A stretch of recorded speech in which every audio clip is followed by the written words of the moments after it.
Des journalistes et influenceurs togolais désormais aguerris pour porter un discours médiatique qui lie genre, transition énergétique et économie verte.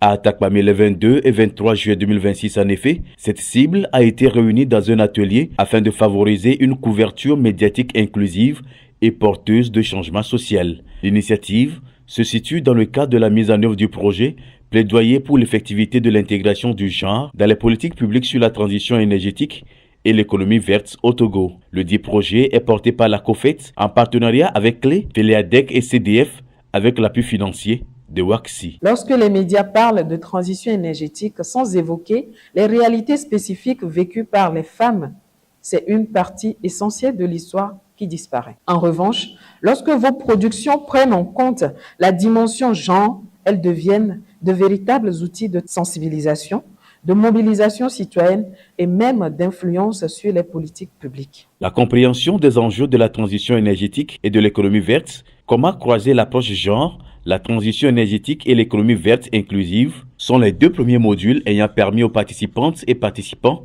de mieux cerner la marginalisation et la faible opérationnalisation de l'approche genre dans les politiques énergétiques. Clairement, il faut davantage porter la voix de la gente féminine dans ce secteur. Aujourd'hui, je l'avoue, l'État fait d'énormes efforts dans le cadre de la prise en compte du genre dans le secteur de l'énergie. Mais il reste beaucoup à faire. Avoir plus de gens, de filles dans les filières énergétiques, c'est ce qu'on souhaiterait. Que les femmes entrepreneurs soient plus encouragées dans le domaine de l'énergie, c'est ce qu'on souhaiterait.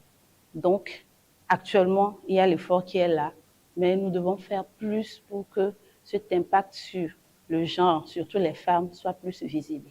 Ensuite, ces professionnels des médias et influenceurs se sont appropriés le guide pratique conçu par la COFET afin de les amener à un meilleur traitement de l'information sur les thématiques posées. Contexte, définition, glossaire, approche genre, les outils et aussi les formats sont proposés dans ce guide. On sait qu'aujourd'hui, quand on prend les médias, on a une variété. Quand on prend le numérique par rapport aux créateurs de contenu, on a plusieurs plateformes aujourd'hui. Et donc, on a parlé de ces plateformes. Quel contenu faire sur quelle plateforme et qu'est-ce qu'il faut aborder, comment prendre le sujet pour ne pas vraiment discriminer encore les femmes parce qu'elles sont visibles. Aujourd'hui, quand vous tapez transition énergétique au Togo, vous cherchez des portraits des femmes techniciennes ou dirigeantes ou qui sont dans la prise de décision, vous n'allez pas trouver.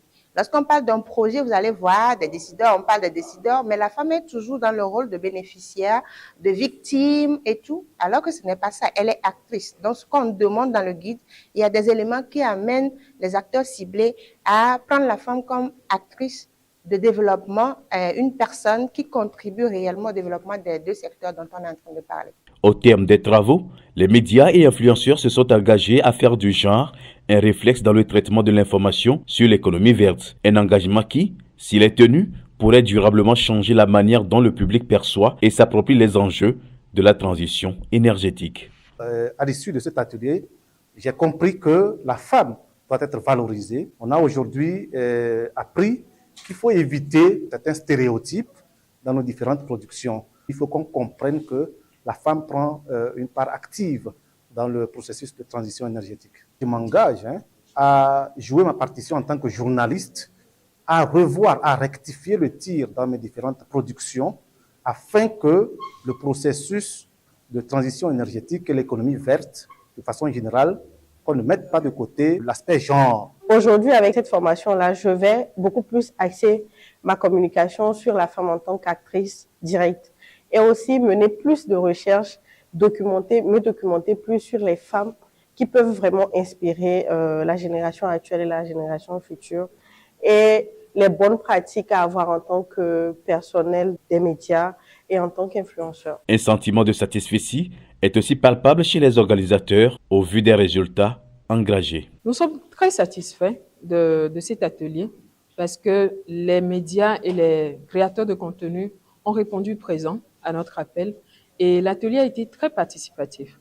Nous avons vu qu'ils ont acquis ce que nous sommes venus leur donner comme connaissance et ils sont prêts à nous accompagner sur ce projet. Nous remercions les partenaires financiers, WACSI, GRS, AFD, qui ont permis la réalisation de cet atelier. Cet atelier marque ainsi une première étape. Reste maintenant à transformer l'essai sur le terrain, dans les rédactions et sur les réseaux sociaux.